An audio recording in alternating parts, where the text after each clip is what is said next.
Kumusta kaibigan? Ang kwento nating itatampok ngayon ay ang napakagandang pelikulang Bedazzled.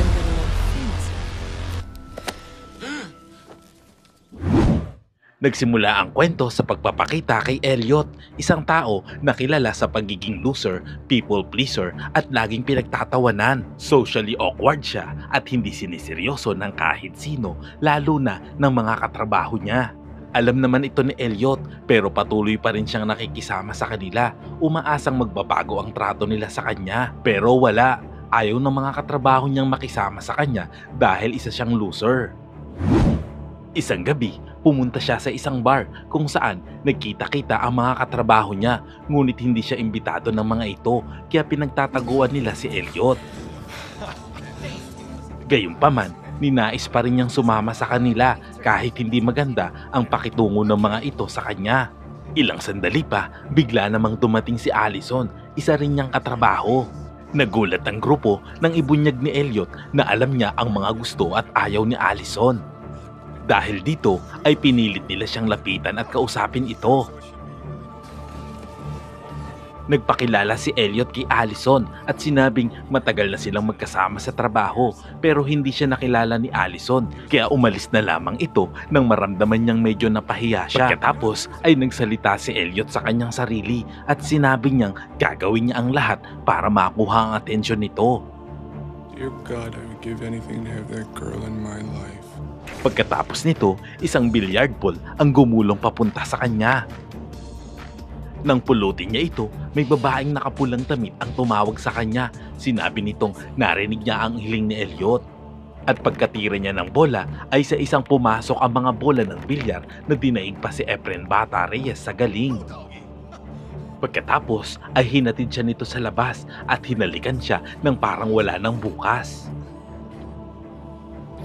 Kinabahan at natakot si Elliot, lalo na nang sabihin nito na mayroon siyang napakalakas at nakakapangwasak na kapangyarihan. At ang pinakamalala ay nang sabihin nito na siya mismo ang devil. Hindi naman basta naniwala si Elliot at umalis. Pero gulat na gulat siya nang makita itong nakaupo sa isang kotse at ngayon ay iba na ang kanyang kasuotan. Itinapon naman ng devil ang alak na hawak niya sa isang kotse at ito ay nagsanhi ng sunog.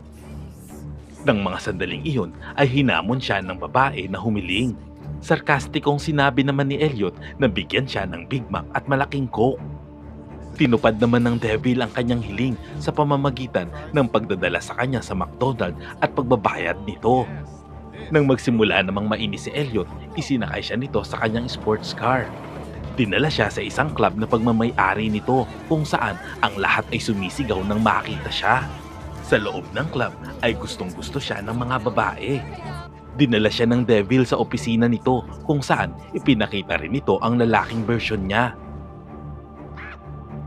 Nang magtanong si Elliot tungkol kay God, nainis naman ng devil dahil lagi na lang siya ang tinatanong ng mga tao. Ilang sandali pa ay ipinakita nito ang kanilang agreement. Dito ay bibigyan niya si Elliot ng 7 hiling kapalit ng kaluluwa niya sa huli.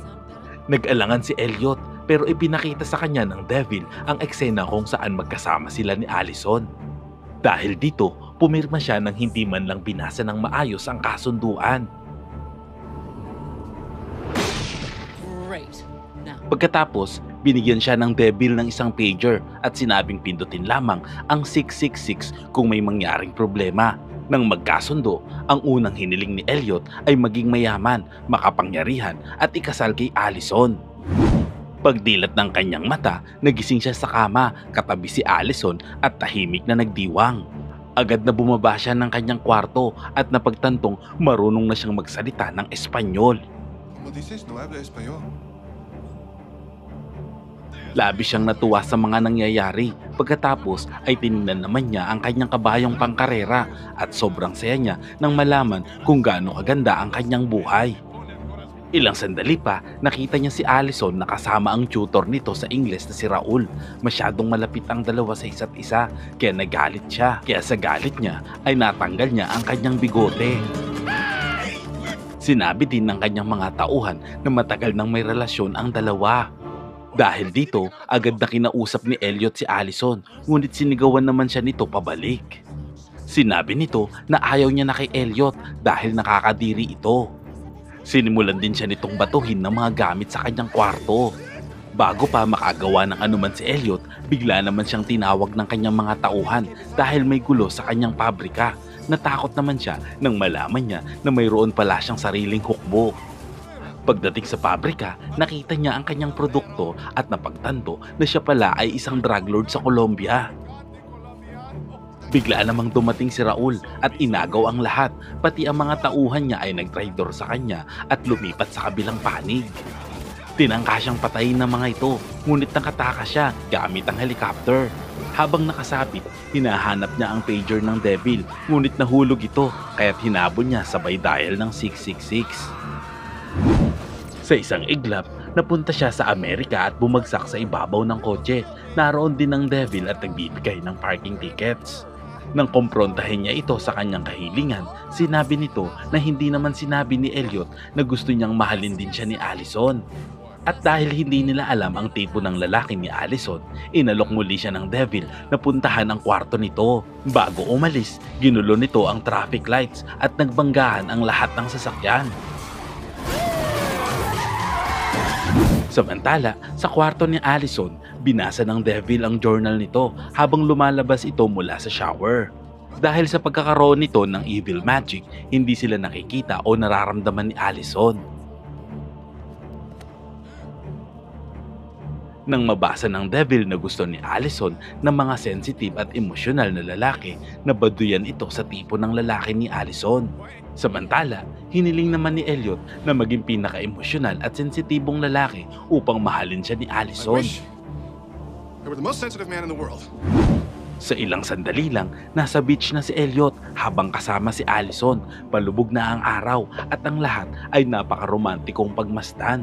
Si Elliot ng mga oras na yon ay nasobrahan naman sa pagiging emosyonal at lahat ng walang kwentang bagay ay ginagawa at sinasabi niya kay Allison.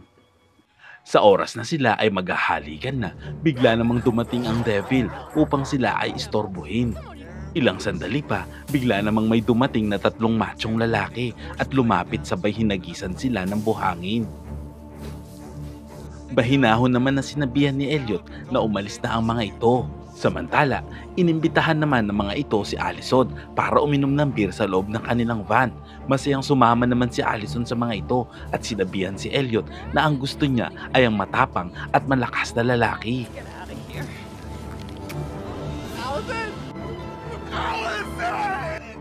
Naiwan namang nag-iiyak si Elliot pagkatapos ay pinindot niya ang 666 at patuloy na nag-emote habang bumababa ang araw. Sumunod na hiniling ni Elliot ay maging isang malaki, macho at professional na basketball player. Sa isang iglap, dumating siya sa basketball court kung saan siya ang bida sa laro. Lampas 7 talampakan ang kanyang taas, maskulato at magaling. Kahit ang Devil ay naroon din, sumisigaw para sa kanya. Nang makuhanan siya ng interview, ang kanyang mga sagot ay sobrang simple, halatang hindi niya naiintindihan ang mga tinatanong ng interviewer. Sa madaling salita, mahina ang kanyang ulo. Sa locker room, dumating si Allison para humingi ng eksklusibong interview. Halatang nahuhumaling ito sa kanya at nagpapahiwatig na type siya nito. Inanyayahan niya ito sa kanyang bahay at pumayag naman ito. Nang mag-ayos siya ng kanyang tuwalya, nakita nito ang kanyang alaga na napakaliit. Dahil dito ay nawalan ng gana si Allison kaya't bigla itong nag-excuse na may pupuntahan at umalis ng mabilis. Galit namang nilabas ni Elliot ang pager at sa kanyang katangahan, imbis na i-dial ang 666 ay isinulot niya pa ito sa salita. Pagkatapos ay napunta siya sa hospital kung saan ang Devil ay makikitang nagbibigay ng candy imbis na gamot sa mga pasyente. Muli namang hiniling niya dito na maging matalino, gwapo at minamahal ng lahat. Pagkatapos, napunta si Elliot sa isang magarbong birthday party. Doon ay hinangaan ng lahat ang lalim at klase ng mga nobela na ginawa niya. Ilang sandali pa, lumapit si Allison na na-impress sa kanyang mga libro. Masayang nag-usap ang dalawa at dinala niya ito sa kanyang bahay. Ngunit nagulat siya dahil naroon ang kanyang asawang lalaki. Malalaman na si Elliot pala ngayon ay isang bakla. Hindi niya matanggap ang katotohanan kaya hinalikan niya si Allison para patunayang mali ito. Ngunit nang walang nag-spark na attraction, na-realize niyang niloko na naman siya ng devil. Kaya muli niyang pinindot ang 666 at ngayon ay gusto niyang makatulong sa lahat. Go down in history for doing something really, really important. I wish that I was the President of the United States. Ipinagkaloob naman ng devil ang kanyang hiling at naging Abraham Lincoln siya, ngunit sa mismong araw ng kanyang pagpaslang. Sinubukan niyang tumakas, ngunit pinigilan siya ng kanyang mga tauhan at sa huling sandali, bago pa man siya ma-assassinate, mabilis niyang naidial ang 666. At sa isang iglap, nakabalik muli siya sa dati niyang pinagtatrabahuan kung saan lumitaw na naman ang devil sa computer screen niya. Sinabi nito na isa na lamang ang natitirang hiling niya dahil kasama ang McDonald sa unang hiniling niya. Nagalit naman si Elliot sa devil at pumunta sa simbahan. Pagdating doon, nangumpisal siya at inilahad ni Elliot ang lahat ng nangyari, ngunit hindi naniwala ang pari sa kanya kaya't pinaaresto siya nito sa mga pulis. Sa presinto, sinubukan niyang ikwento ang totoo. Tulad ng dati, wala pa rin naniwala sa kanya kaya't ikinulong siya at ang devil pa mismo ang naghatid sa kanya sa selda. Bago siya itapon sa selda, sinabi ng devil na gamitin na lang niya ang huling hiling niya para makalabas siya ng kulungan. Bago siya magdesisyon, nakita niya ang isang bilanggo sa loob. Kinuwento ni Elliot na ibinenta niya ang kanyang kaluluwa sa devil. Ngumiti ang lalaki at sinabing sa Diyos lang ang lahat ng kaluluwa. Ginugulo ka lang ng devil. Lahat ng tao ay nagkakamali, pero buksan mo ang puso't isip mo at tatanggapin ka pa rin ng Diyos. Pagkatapos ay nag-iwan ito ng misteryosong ngiti. Nang tanungin siya ni Elliot kung sino siya, sinabi nito na isa lang siyang mabuting kaibigan. At buong gabi ay nag-isip si Elliot ng malalim. Kinabukasan, nang palabasin siya, diretsong pumunta siya sa club ng devil. Lahat ng tao roon ay tumanda na, ngunit nagpa-party pa rin. Sa opisina ng devil, sinabi niyang hindi niya gagamitin ang huling hiling niya. Giniit naman ng devil na may deadline ang kanilang kontrata. Pero naging matatag si Elliot. Ayaw na niyang bigyan ng paghihirap ang lahat. Natutunan niyang pahalagaan ang biyahe ng buhay, hindi lang ang destinasyon nito. Inis na inis naman ng devil at sa galit, ipinakita nito ang tunay nitong anyong demonyo at nagbanta na humiling siya o papatayin siya nito. Kaya hiniling ni Elliot na bigyan ng masayang buhay si Allison. Naghimutok ang demonyo sa pagkabigo at iniwan si Elliot.